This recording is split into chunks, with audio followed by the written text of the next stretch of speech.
or convince and like do anything like in that in the sense of proving something or like arguing for a position or something like that. It's more like describing the position. It's like developing an image, trying to redraw the map as I think Marx would redraw the map. And that will lead to that's the tangible result will be two things. Like one of them, like the easier ones, is McDowell. Like my reading of what the inorganic body is and Marx differs in two respects from McDowell's apparent reading. And the other one is that if Marx had like not abandoned philosophy for like insignificant political matters, he would have had a very radical position, I think. So I want to like convey to you how like pervasive this image is in Marx and how alien it is to us and apparently also to McDowell. So does this work now? No. Can you have to click on this so that. Yeah, here. Now it works. Okay. So that's the actual title slide. So I'm just making sure that I said everything I wanted to say here. So beginning with now McDowell, where he like uses or appeals to the notion of the inorganic body.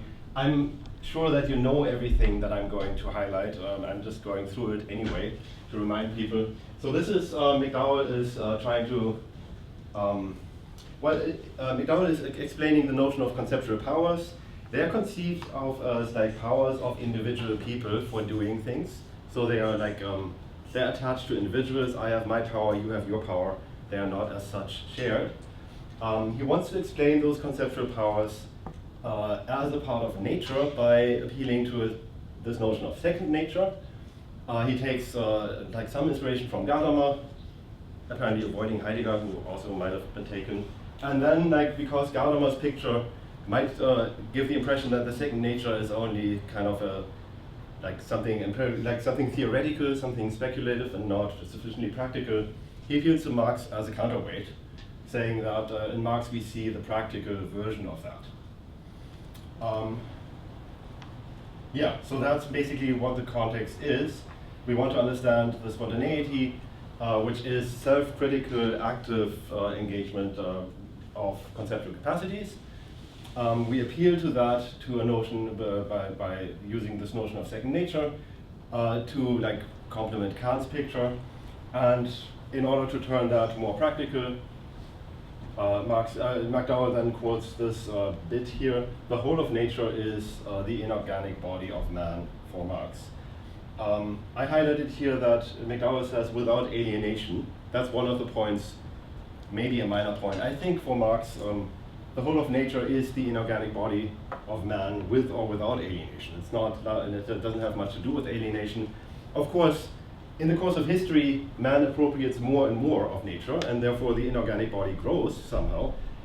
But that's not, it doesn't grow in communism more than in capitalism. In capitalism, like, we are surrounded by a huge inorganic body already, and that can be very alienated.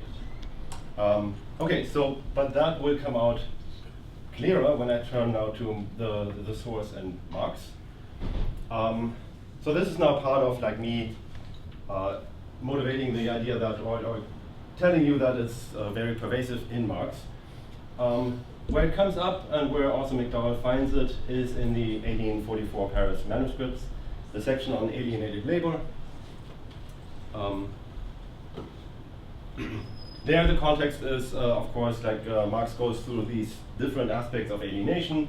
The product of labor is taken away from us, and he's approaching this idea that human essence is alien, like we are alienated from human essence, and this is like in the context of him saying what his idea of human essence is. So, like, humans are essentially laboring animals, working animals, so they're species activity, which I take to mean the essential characteristic activity of a human being, the ergon in a sense, is labor, and labor is the production of a human-shaped environment. So labor is this self-objectifying activity. The result of labor is objectified labor, but what it gets objectified in is like all the stuff that we are surrounded with, all the things that we then use and for our life.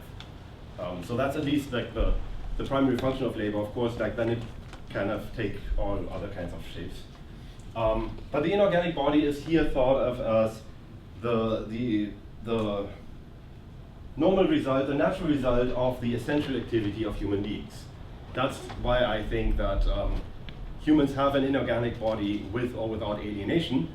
If labor is alienated, they have an alienated inorganic body because it is just what results from labor.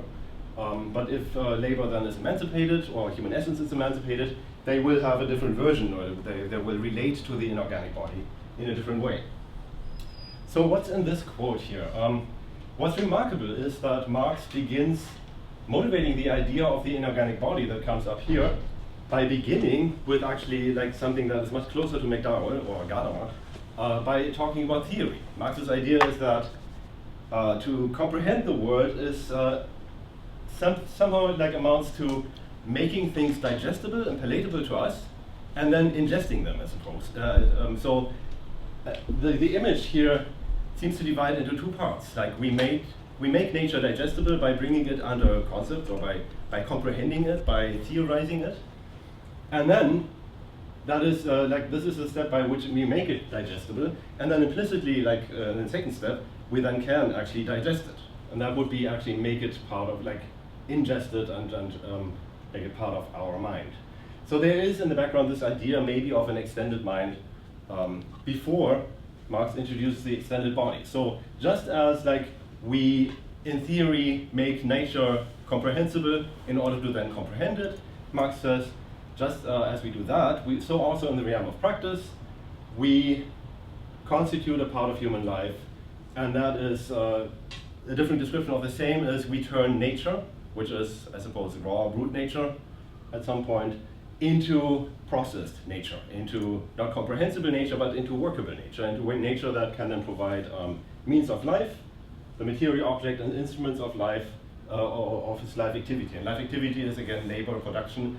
So it's the creation of means of production and also the creation of goods of consumption.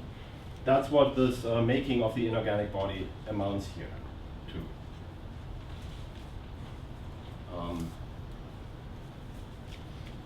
Yeah, I think, so this is the picture that humans do in any case. Marx gives us that picture in order to say what alienation is. So alienation we then are supposed to understand as something that disrupts or interferes with the natural way of doing that. So alienation is a certain distortion in the making of an inorganic body that humans are essentially involved in or engaged in. Okay. So moving a bit further in the manuscripts, there's a lot that Marx says, but those are passages that I find interesting in the context of McDowell because he's talking about conceptual capacities. These passages that I'm sure you've been in a talk where someone mentioned them, where we have the social senses, the emancipation of all human senses and so on, later in the manuscripts. What's significant, I think, about the first quote is that he says there's a distinction between consciousness and its underpinnings, but the idea is that the material underpinnings of consciousness, the living shape, is community, is the social fabric. And that's only something of which I am a part. So I'm a part of social fabric, I'm a part of the community, and my cognition, my consciousness supervenes not on my brain in that sense, but it supervenes of that social fabric, on that social fabric, on the community, which suggests that my consciousness might also extend towards what people typically take to be individual minds. But it's not really explicit in that quote. It's only that Marx says the material basis goes much further than the brain. It is the social fabric. So this is true regardless of alienation or non-alienation. The second one is obviously a quote about the communist version of that, where this labor private property is abolished, and that is, he says, it is essentially connected to the emancipation of human senses. That has to do with this notion of property. I will get back to the notion of property and ownership very soon. But here the idea is, and that strikes many readers, my students at least, as a weird idea that Marx seems to have this utopian vision that when communism arrives, humans will change, so that we think communism might be impossible, but then humans will be different and then it will be possible. And that seems like wishful thinking. But I think it's important to see that Marx actually has a foundation here, because he begins with the notion of like cognition as something that we don't do as individuals, really. We do it by living in the inorganic body. We use this humanly shaped tool set, the means of production in a sense. That's what we do anyway already. Alienation happens when we are somehow disassociated from that social environment, when there is a condition that is placed between us and the participation in that environment. And that leads to the idea that we do that as individuals. But once the individuals become emancipated by abolishing private property, the human senses will just return to normal. They will not develop into something that we don't know. They will just be de-alienated too. And the de-alienated version of the human senses is that humans actually do operate not as individuals in their own minds and brains, but in society by using the tools and means of cognition that they have. So this is only a hint for now. I'm trying to develop that idea much more. So this here, I leave out a lot that would like slow me down, because that's this idea where the senses in their direct practice are turning into theoreticians and so on. There's a lot of stuff that is obscure. I have a slide that I can bring up if anyone wants to look at the passage. But anyone that I ask about it has a different theory about what Marx might mean there. So I'm skipping that, but it's very exciting and interesting. What's important about the rest is here that that Marx talks about the object having become social and human. By the way, he says social, human, by way of saying that actually whenever he says human here, he means social. So it's a good idea to replace human wherever it comes up here as social. The eye has become a social eye. The object has become a social object. Yeah, and that's basically also, he says therefore they are social organs. So he has said that all along. By human, he does mean social.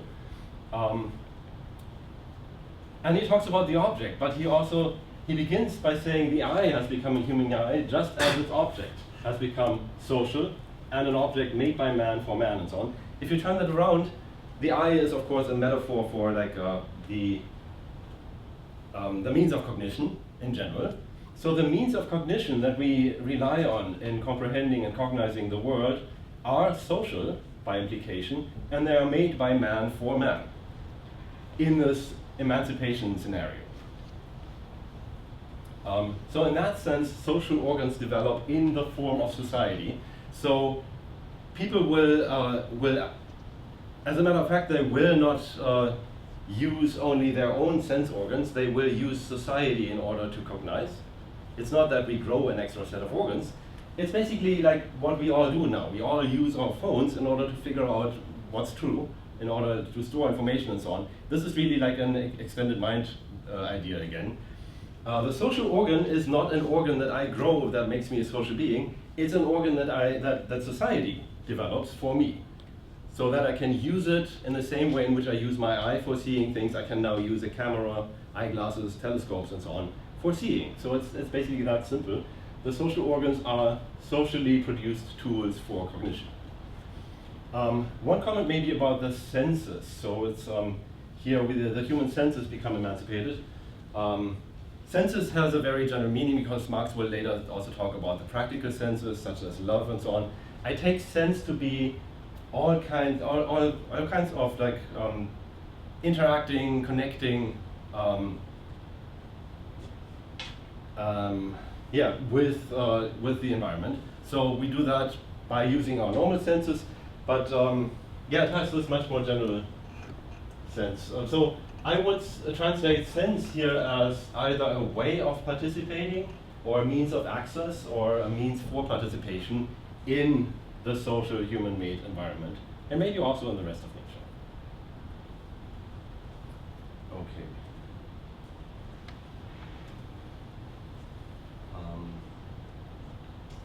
Just making sure again that I've said everything. Maybe that puts me up too much. Okay, still by way of like going through all the passages where the inorganic body is important for Marx. This is so far the manuscripts. This is a kind of anthropology or a picture of like the non-alienated man or human being that Marx paints here. Are we again out of the, just, yeah, we need, I don't know what happened, but Now turning to the Grundrisse, this associates, it links the idea of the inorganic body with the notion of property, which is basically in the middle quote here. It's explicit. So first, like actually the vocabulary inorganic nature, inorganic body, and so on comes up in the Grundrisse. It disappears in capital, like it comes up in a different way. It is present, and it gets linked to the notion of property, where Marx says originally property doesn't mean that you take a share of something and then claim it as your individual private owned possession. Originally, property means nothing more than man's relating to his natural conditions of production as belonging to him, as his own. Those we must skip because that's circular, so we don't know what belonging and owning is. It's a condition of relating to the natural conditions of production of human life in a certain way. That still needs to be specified as presupposed with his beings, and so on. And then he continues by saying, as it were, an extension of his body. And that's the inorganic body idea under a different name. It's actually the better name, because inorganic doesn't do any useful work here. It doesn't make sense to call that thing inorganic. Like, there's nothing inorganic about it, because the whole point of the inorganic body is that we have organs in it. So it's a body of organs. So saying it's an extension of the body is much better. But here, Marx says this is what property is. So the relation between us and the inorganic body gets relabeled as ownership. Like now it's, we had it as like sense. So sensing, or my sense is my relation to the inorganic body. Now it's turning into ownership.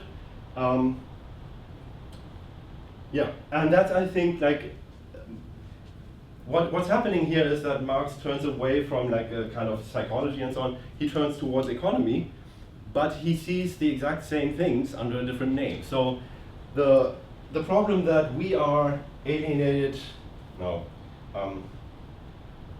the picture that we have this inorganic body that we are building through labor and so on just develops, becomes richer, because now, and you'll see that in the next slide, now the inorganic body is conceived as like what we own, which are the means of production, and the ownership of the means of production, that has to change because ownership is our relation to the inorganic body.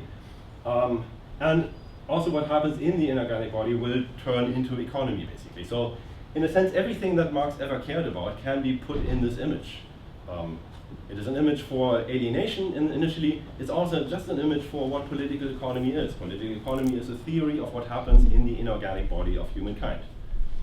By way of footnote, I already want to refer to capital because there is an important distinction here between different sorts of elements of the inorganic body, or of the extended body. Some of these parts here, Marx says, remain by nature, or by default, social. They can be privatized, but they should be social, and those are, of course, the means of production. But as probably everyone knows, like, not all property must be social. Some must actually be private, because I can't eat anything without it actually. So to have the right to eat something, to consume something, presupposes actually the other idea that I ingested and that I do not no longer share it with other people. So there are shared possessions or shared property, and there's non-shared property, and both of that has to be there. This is from the fetishism section where Marx gives a brief glimpse of communist society.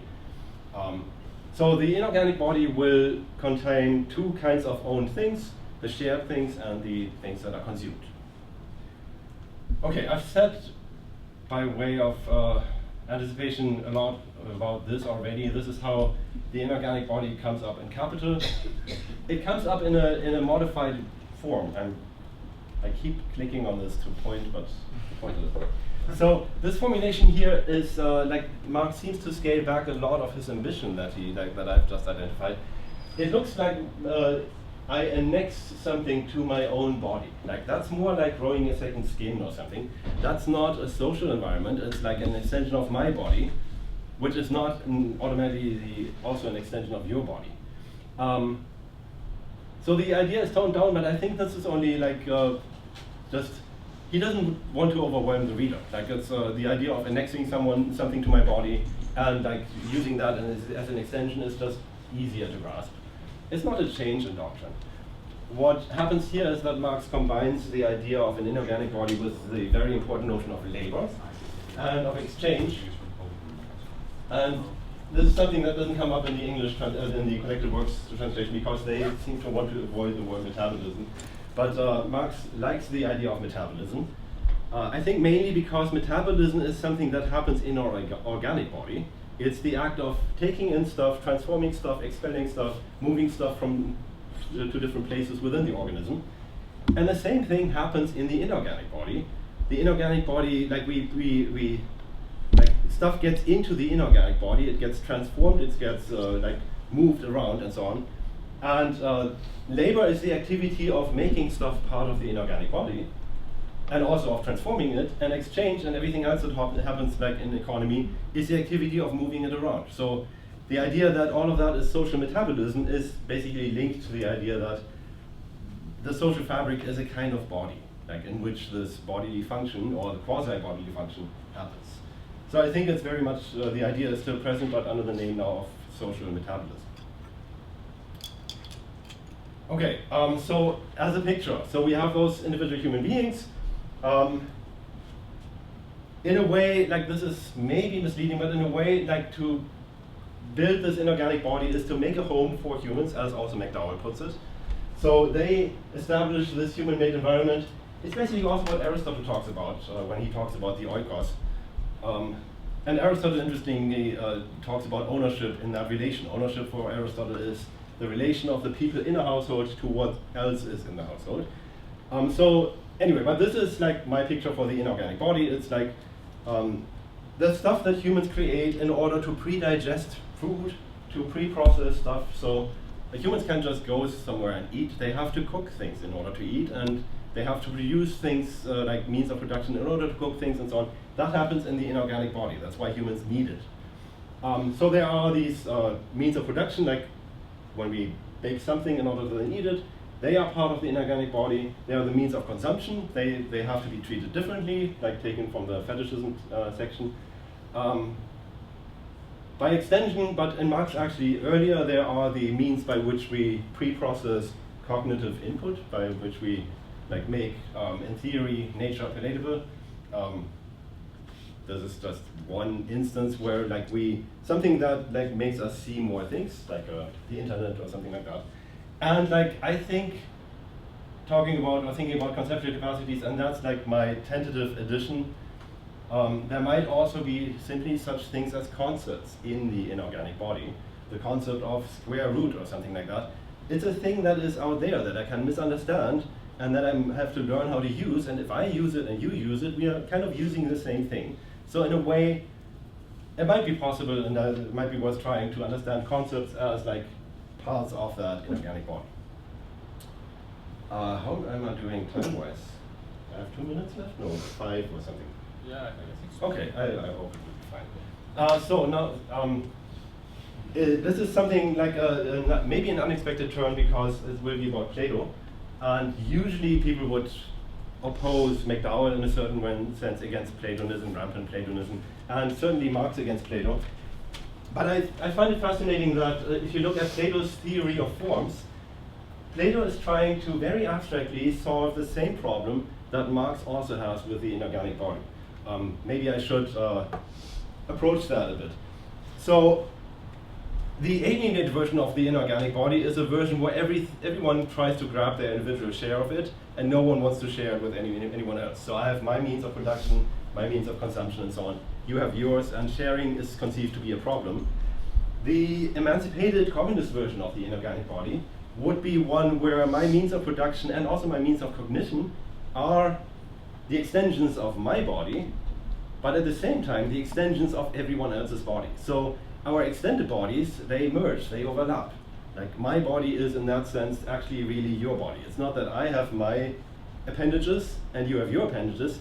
My extension is your extension. They are actually identical. And that's basically what communism means. Like we have to learn how to share without partitioning, how to share things without assigning different rights to different parts of it, how to share something by just granting like equal access to it. And that works. Maybe I should have emphasized when I talked about ownership. Ownership in Marx, like judging from the Grundrisse passage, ownership does not mean an act of, or like the fact that I have something as a result of taking it. When Marx talks about appropriation and ownership, the default of that is I have access to the thing. It's the thing being accessible, me participating in the use of it. And that access can be a private access, but it can also be just a shared access. Like the essential thing is that it can be part of my life, I can rely on it as like my precondition of my existence, as he puts it. And what Plato, what this is a model for, an abstract model for, is the idea that several particular individuals can have the same access to one thing. So, and Plato calls that the problem of participation. The idea is that, and that's in the Parmenides, they go through these accounts how the Platonic forms relate to the particulars that participate in them. First idea is maybe it's like sharing a cake, and then of course the problem is if I share a form like a cake, it will get eaten up. Like if 5 people share it, then there's only so much left of it. And if more people share it, the shares get smaller and so on. This does not make any sense. Second idea is a bit more harmless. Maybe we are all under this form, or we humans are all under the form of humanity, like we are in a tent or under a sail or something like that. But then we would still live in different places under it, and I would have that part of the form above me, you would have a different part of the form above me. It's like the image of a house I had here. It's like these different people all living in different rooms of that house. This is still not like an unconditional form of sharing. This is still sharing by partitioning. And then the other idea doesn't apply at all, but Plato thinks that maybe the particulars resemble the form and so on, and that also doesn't work out. Then they say, but the forms and the things can also not be disconnected. And then we get this very obscure second part of the Parmenides, which seems to suggest that the one and the many are the same somehow, which is a very vague way of expressing that idea that my extension of my body and your extension of your body are one and the same extension, or one of the same thing. Like, it's where one and many meet. Like, that's the problem that we want to clarify. Unfortunately, Plato never gives us the solution. It's just interesting, I think, that the problem is the same, except for this one difference. These people don't live in the form, but we all live in the inorganic body. So it's a much more tangible way of sharing things. Like, it's like really sharing a bathroom or something like that. Okay. So Plato's problem of how the forms participate, or how particulars participate in forms, is basically the problem of communism on the level of very abstract thought. What we want to understand is how we can participate in something without dividing it up into pieces that we all can take home. And we do have examples. One of them is the way in which particulars share in the universal that they instantiate, Platonic forms. They are an example, very abstract. Also in academia, when I share my ideas with you, what happens is not, well, maybe you get your own copies of it and so on, but they don't get divided up. I don't have less of it after I share it and so on. It's also participation in political institutions, at least of a certain kind. You can see that there is a kind of sharing, there has to be a kind of sharing that is not like a dividing and using up by individuals and so on. And just public infrastructure, if you think of a public transit system under non-capitalist conditions where you don't have to pay, for instance, you just use it, that's something that can generally be shared by many people. Probably such that not many people can sit in the same seat at the same time, but it's possible. So the idea is that the way of sharing that we want to understand here is one where people don't grab a thing and take it home, but people make themselves, they live in it, they actually live their lives so that they depend on the common infrastructure. You have access to it, you rely on that access, and it becomes part of you, but at the same time part of everyone else's life. I think that might explain this one fascinating quote. It seems to be Martha Nussbaum's favorite Marx quote. She puts it in a couple of papers as a motto, where Marx says, the rich the person who is rich in the right sense, not rich in the terms of money, but rich in the Marxian sense, is also the most needy person. And I take that to mean exactly that, that if I have access to everything I need in this communist way, I also will depend on it. Like I have nothing. Everything I can do depends on what's out there and on my access to it. I become extremely vulnerable because I participate in a way that does not involve me claiming it and taking it home and defending it against others. It depends on it being shared with me. Okay, back to McDowell. It's time for that. So McDowell wants to explain how we acquire the capacity to conceptualize. And that's here, he begins by coming to possess the world. This is basically the appropriation production of an inorganic body. Like we come to possess the world by turning nature into our inorganic body, that's the idea. And that involves, for McDowell, the acquisition of a capacity to conceptualize the facts that underlie that possibility. There's one thing that I would like to try, and I haven't really done much for that, is now to say, it's not that we acquire an individual capacities that we then have and can take home. Becoming to possess the world consists more in like having access, having reliable access, guaranteed access, ownership in that sense, to means of cognition that are out there, that I don't have to take home, that I can just use. Yeah, and that's related to this one quote, I don't know whether I'll just repeat it. So the two differences to McDowell, like,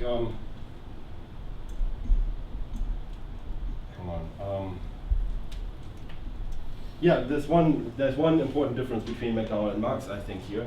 McDowell, he doesn't have to go that far. Maybe he would in private conversation, I don't know. But in Mind and World, this is a problem of individual human beings acquiring their individual capacities. And they do that because, like, second nature is like a second skin, like everyone has their own.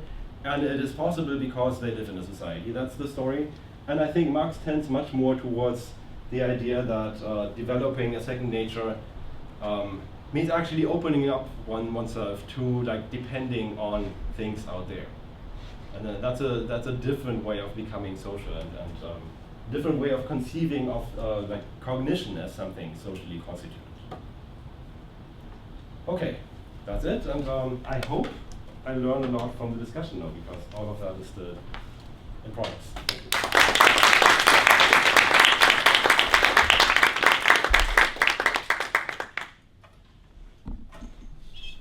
Yeah. Thanks very much. I really, I love that. Oh, sorry, do I need to? Okay, yeah.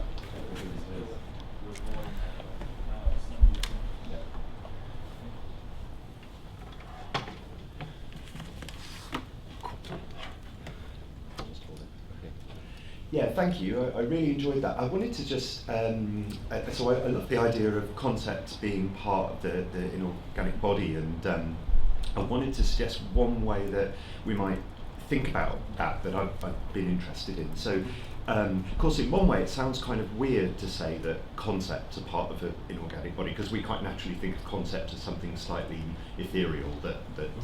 So I guess one way of sort of thinking about it is say, well, concepts are something like abilities, but in many cases, they're abilities of an individual in a sense, to pick up on that, but many of our abilities depend on using tools. So, you can't play tennis without a racket, and maybe there's certain concepts you can't have without language, and maybe there are certain concepts you can't even have without certain material devices. So I'm thinking of one example I like is like paint samples. When you get those charts which show you all the different colours of paint, and there's like 5 different sorts of blue. And you ask yourself, like, without that sample, could anyone tell the difference between these sorts of blue? But if you've got the sample, this is a bit like later Wittgenstein on samples, and you put it up against the wall, you can discriminate in a way that you couldn't before. So I guess what I'm saying is one way of making sense of this idea, just to say, well, concepts are abilities and individuals have abilities, but like a lot of our abilities, like hammering or sawing and all sorts of things, we can only realise them with certain tools, and some of those tools are what you might call intellectual tools of, diagram systems. Maybe you can't think about the square root of -1 without certain mathematical notation devices and so on. And so that's Is that a nice way of Yeah, sort of recognizing that these things that scaffold our conceptual abilities can be just material? They are bits of paper, in some cases, or computers or what have you. Yeah, I like that idea. So it connects to one thing that McDowell actually explicitly says, that the ability to say this shade of color and pointing at the shade of color and being able to point at the same shade of color is a use of conceptual capacity. So I have the concept of that color, even if I can't actually reproduce that color, just by being able to reliably identify it in the word. The other more obscure thing in McDowell is when he talks about Sellers, he has this idea that things can be intrinsically related to something out there.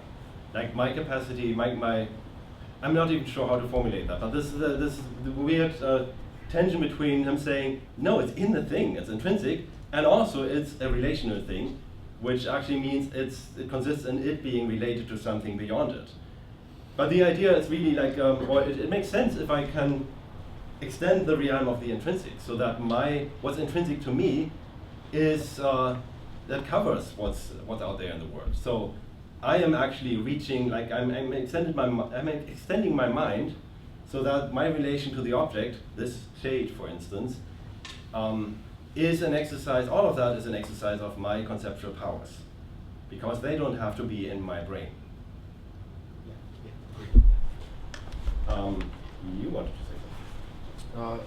It's not quite well formulated yet. So Okay. you can Yeah. first. Thanks, that was really interesting. I have a kind of Marx interpretation question, I think. But I think it also relates to the comparison that you want to draw.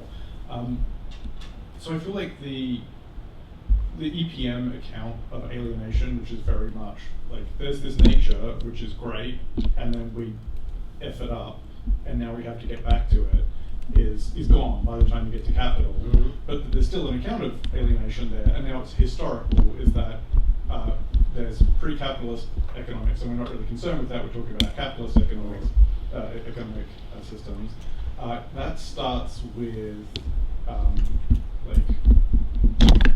workshops, roughly.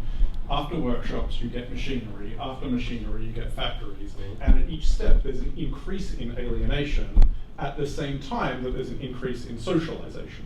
So factories are massively social forms of production, and they're also massively alienating and alienated forms of production. And so there, the picture is something more like alienation is something we do to ourselves at exactly the same time that we're creating the abilities that one gets in factories, which just can produce more than machines, and so on. So there, alienation is something that is made and that we do to ourselves, and presumably the same is true about the inorganic body. The factory is the inorganic body. It's the thing that we've made in order to do things, whereas in the EPM accounts, like alienation is something we do, but we do to a naturally occurring inorganic body. Does that make sense? So in EPM, the inorganic body already exists. I think you're quite right to say that. And then in capital, the inorganic body doesn't exist until we make it in capitalism. So it's a much more historical picture. No, I think I see much more continuity. So what happens with capitalism is not that people start, like, I mean, the inorganic body gets extended throughout the history of mankind. It might shrink in between, but like capitalism is like we extend it a lot currently. And that maybe is even driven by capitalism. It might be a reason for saying capitalism is actually in between a good thing, because it leads to this massive extension and so on. But what capitalism consists, or I don't know, what's important about capitalism is not that it builds more of the inorganic body. It is that it imposes conditions for participation in it. Like in that sense, like it's like a parasite, like feeding off people's need for the inorganic body. So the more people depend on the inorganic body, and we do, the more you can exploit them by just saying you cannot have access to it unless you work for me for money, whatever.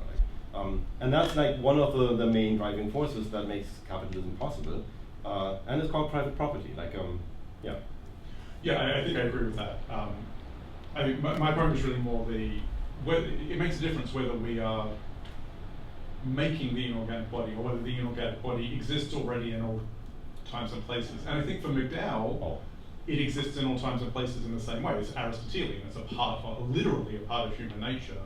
Yeah, but we always make it.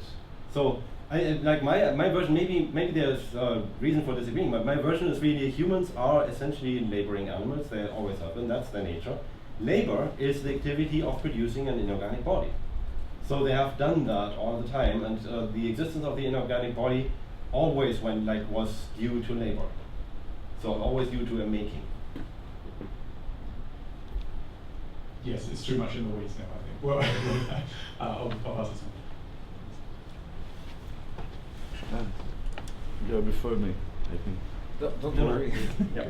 I'll go next. Okay, thank you so much. Can you go to the slide number 12, please? This is more a clarification question. That's the one before. 12. No, it doesn't work. So, okay. Number 12. Number 12. Yeah.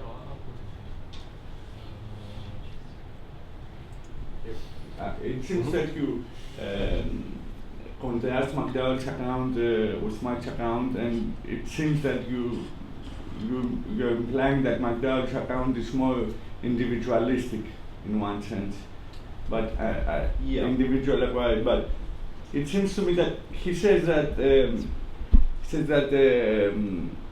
we become rational animals when we are initiated into a language, and the language is the depository of a historical tradition. So we are individuals only insofar as we are animals, and we can become rational animals only as part of historical tradition. Yeah. I would like your comment to this contrast between Marx's view and McDowell's. Yeah, I have to agree. Yes. So McDowell, I think, is more cautious, as also Marx is sometimes. And McDowell, for his purposes, doesn't have to emphasize the collectivity. But language is actually one of those examples that I should have listed when listing examples for things that are naturally perceived as collectively owned. Like my language being your language, there's no tension there. Like it's something that we have equal access to. At least there's no sense in which one could even think of privatizing access to language. So it's a good example, and because McDowell mentions it as one important bit, a part of second nature, McDowell must think of at least part of second nature as collectively owned. In that way of putting it, yeah. As collectively owned. So okay. So language is shared exactly in the way in which Marx thinks everything should be shared. Okay, thanks. Maya? Hello. First, I think any connection between Plato and Marxism is very commendable, so thank you for that. That said, this last question was very interesting because in the human reconstitution of the social, of the sociality with which Homo sapiens comes imbued to a certain extent,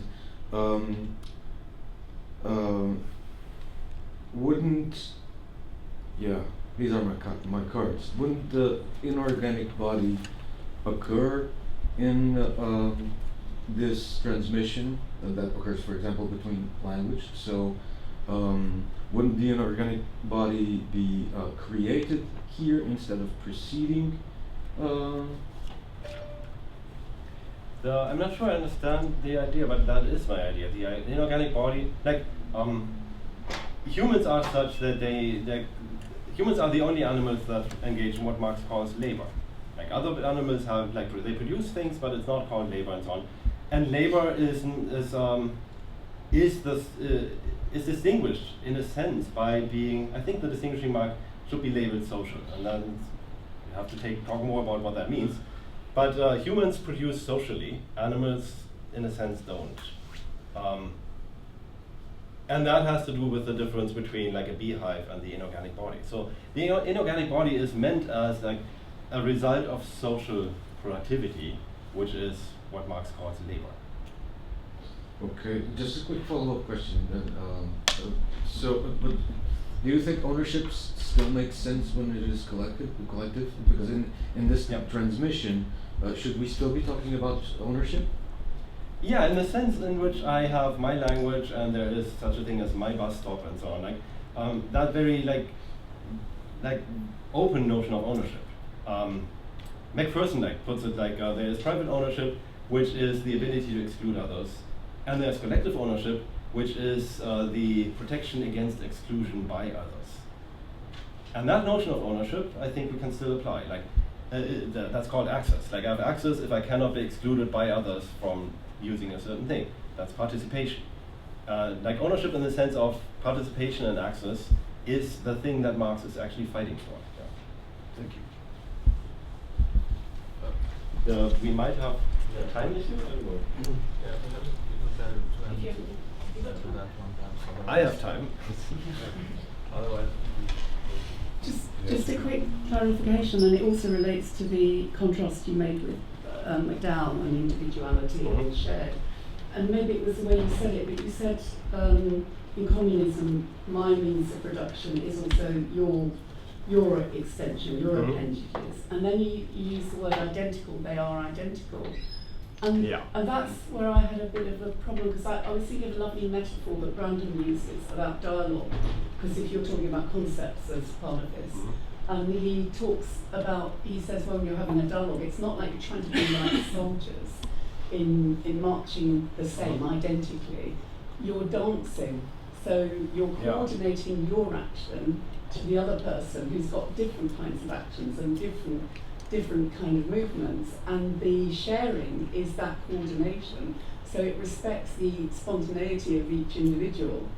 And therefore, I just had a bit of a problem with this talk of identical and sharing means of production in that way. I do find it important if like two people dance, there is like each of them like performs their part, and that's like impossible without the other one performing their part.